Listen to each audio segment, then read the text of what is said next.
One way that he's worked miracles in my life, when I was 7 years old, he literally worked a miracle and saved my life. You know, you've heard the saying, if your friends jumped off a bridge, would you jump off as well? You know, when we're kids, we always laugh at how outlandish it is. Like, yeah, I'm gonna jump off a bridge and potentially kill myself just because my buddies did it. No, I'm just talking in class because they're also talking in class kind of deal.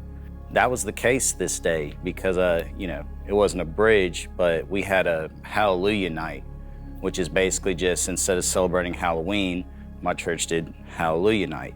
So we're talking, the whole church is there, my whole family's there because literally like 30 something of us are all blood there. So we're all having a good time. They had a hayride there, which, you know, people know what a hayride is. You know, they got the big tractor and they're pulling the trailer with the little hay seats made. And, you know, and there's probably 20, 30 people on there. Part of the people on there were the older kids who, you know, were my friends. And so, kind of like the old saying, would you jump off the bridge if they did? As the hayride was getting pulled, they jumped off the side of it and then would run around through the grass to the back, you know, where you're supposed to get on, and jump back on it. And then, you know, they would continue to do this over and over. And so me, obviously, being the kid that I was like, oh, well, if they can do it, so can I. But, you know, obviously that ended up not being the case because when I went to jump over it, how they were getting completely over the wheel well and safely on the other side. When I jumped over it, I got pulled underneath face first, and the hayride ran over my head and just continued to keep driving and go on because obviously there wasn't an impact or anything because I was a 7-year-old boy and I was very small at the time. One of the people on there was my aunt. And so she doesn't see it happen. No one really notices it happens, but she sees me lying there in the field. And you know, we don't want to get grounded or whatever because they had been telling us to stop doing this. But obviously I had to get my one turn in. And sometimes in life, that all it takes is you getting in one time what everyone else is doing, and it could cost you your life. And long story short, my aunt walks over to me. You know, she jumps off the hayride and comes over and there's like, hey, you know, get back on here. Like, we're gonna get in trouble if they see you over here screwing around. We're not supposed to be doing this. And the scene she described was kind of hard to explain. Basically, I'm just lying there completely dead. You know, she screams, you know, she's about the same age as me, about 3 years older. And everybody, you know, they stop the hayride or whatever. And the person who was driving the tractor actually happened to be a head ER doctor at Vanderbilt at the time. He just went to our church. And he gets off the tractor and he runs over to me and, you know, he's holding my head in one piece is the way he described it. He said that it was completely split down the middle, not from like my chin, but to about right here on my forehead. I can still kind of feel the scarring, to where from here all the way back, my head was just split open like a watermelon. I don't know if you've ever seen the videos where they put rubber bands on the watermelon until it explodes. Well, you know, not to be insensitive, but that's what I look like. And there was no color in my body at all. I was completely, you know, ghost white. And he's on the phone with, you know, 911, and he's telling them all the big fancy words and terminology or whatever, basically saying like, hey, this, and this has happened to him and is going on. He kind of has to look over at my parents, and he's like, hey, you know, they're not gonna send a helicopter. They said they're not gonna send Life Flight to pick up a dead body. So they're gonna send an ambulance, they're gonna pick your son up, and, you know, as far as what this world is capable of, it's over. As I told you, there's 30 plus people in my family there and my whole church is there. My papa kind of took the reins and he said, you know, we just need to call out to God and we need to pray to him, because otherwise, why do we claim what we claim and why do we spend our whole lives worshiping and singing these songs or whatever? When it comes down to when stuff hits the fan, are we gonna cry out to this God, or are we just gonna sit here and act like we're helpless and that he's not really who he says he is? They all get on their face. They're crying out to God, you know, literally crying, screaming out to God, praying. And they don't know this, but the whole time I'm up in heaven. And, you know, I'm sure everyone's like, wants to hear this part, so I'll go ahead and get to it. The only way I can describe it is, you know, everything goes black. It's like I jump off and I don't even like remember any pain or anything like that. It's just like I jump and it's like everything, it's just black immediately. Like everyone just shut off. And then I opened my eyes, almost like, you know, I closed my eyes and I opened them again. And everything around me on the floor is just like clouds, just like big, puffy, almost like cotton ball kind of clouds. And I'm looking around and I'm kind of like trying to register, like, what is going on? Where am I? And I look up and I see this really long, thin, spindly gold gate that goes as far as I can see on either side. And as I'm kind of looking around and registering, like, oh my, like I'm in heaven, kind of registering that, I immediately kind of, the same thing, it's kind of like I black out and then I see another thing. And I'm at this table, this big, long, white marble table is the only way I can describe it. It had all these designs in it and stuff. It was bigger than any table I'd ever seen. And I'm looking around me, and the only thing I can describe is what the table is made of. I'm in some room like a temple, like something you would read out of the Bible is like what I'm in. It's the only way I can describe it. And I'm at this table, and I'm eating some bread and drinking this red liquid. And Jesus is to my left. He's got his hand on my shoulder, and I can't hear what we're talking about, but he's sitting there talking to me about something. And then mid-sentence as he's talking to me, the same kind of deal. I transition, and all of a sudden, next thing I see, there's these two, it's not on Earth because there's trees aren't this big. This is something like off the Avatar or something on either side of this river. And they've got these big fruit on it. And I see myself running, giggling, and laughing. And then behind me, it's Jesus doing the same thing, laughing, running after me. He picks me up and he tosses me around or whatever, and we're just like having a good time. And like I'm just like going through these like transitions of like these moments. And then next thing I know, we're both standing at what the only way I could describe it is like if I look down at the floor right now, it was like if there's a big circle, and when I look down, I could see my family praying over my dead body. It's just like I'm looking to a portal. It's the only way I can describe it. And just like in the beginning of the story, when I'm at the table, he's got his hand on my shoulder and he's talking to me. And later in my life, I realized what he was saying to me through, I guess you call it a fasting period, when I was really seeking the Lord. I saw what he was telling me before I chose to go down or not, if I wanted to. Showed me my life, showed me everything I'd go through, showed me everything I did, and basically discussed with me right then and there, like, hey, like, what do you want? Like, do you want to stay up here, or do you want to go down there and fulfill your purpose, even though it's not going to be easy? You're going to go down there and you're not going to live an easy life. You're going to have to go through a lot of trials and all these different things. But the good that I'll be able to do through you is going to be worth it. But ultimately, you have the choice.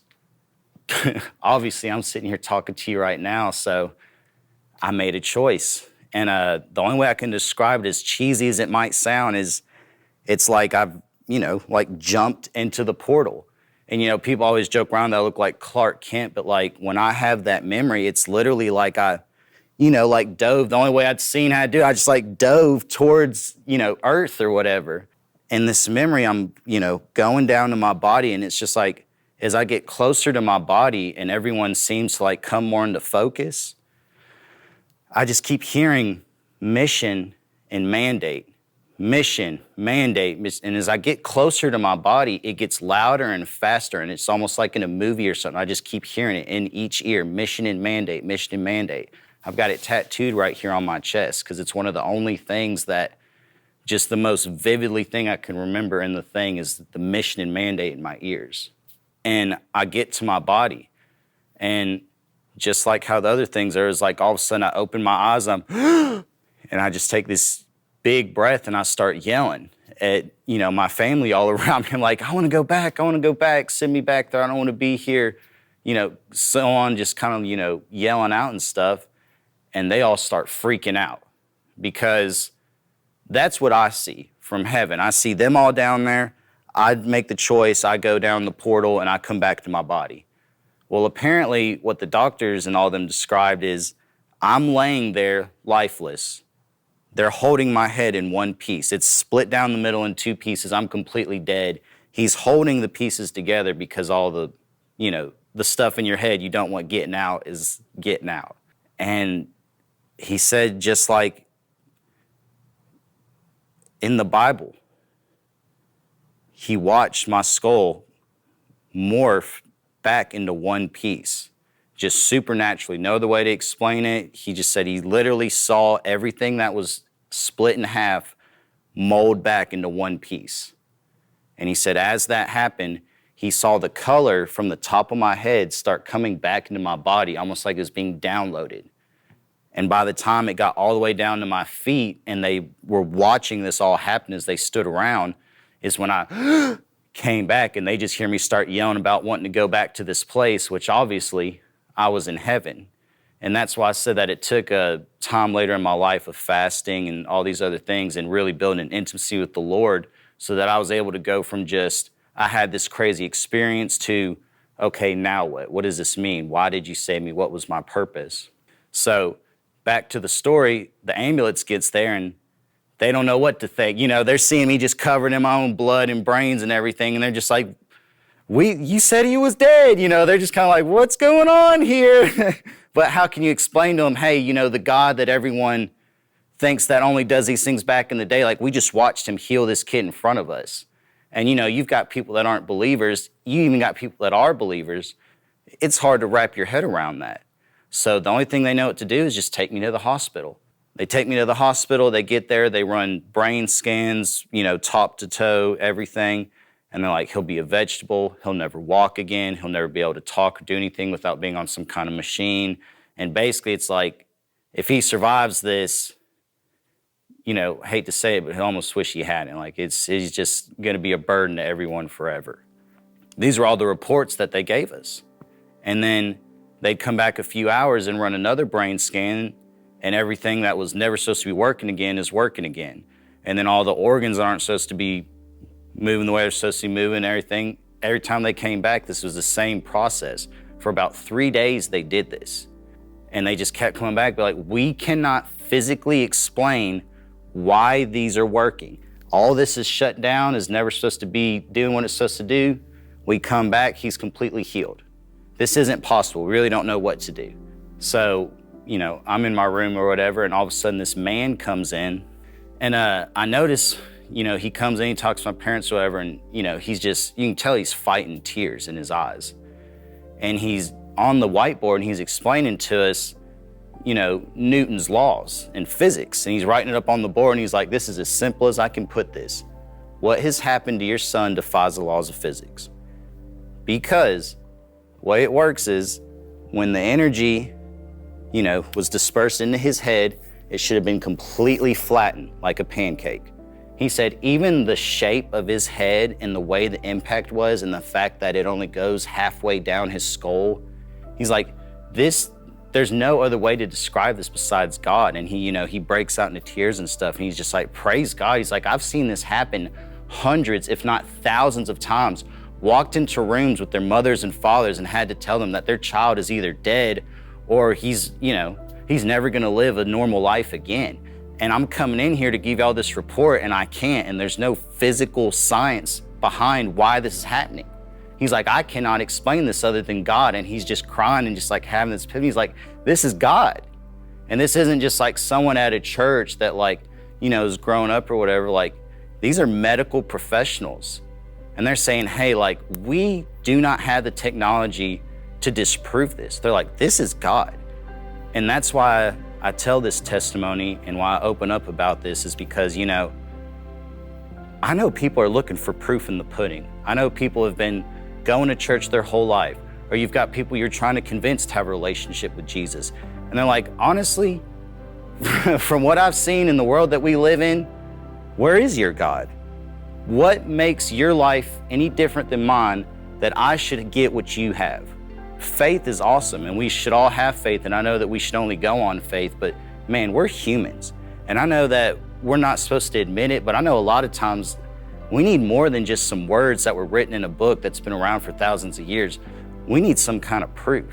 And if people are looking for that and they're looking for a reason to give their life to God or to see if he's even real, or they're just kind of going through the motions and not really sure about all this thing, and that's why I want to tell this story, to kind of put that seed, kind of start that flame, and people be like, man, like, if that's true and that's going on, what else is true? What else is in there for me if I just really dive deep and really see what does God have for me? Is it as boring as just reading this book and going and worshiping on Sundays? Or is it really like what's written in these old stories? Is that really available for us today?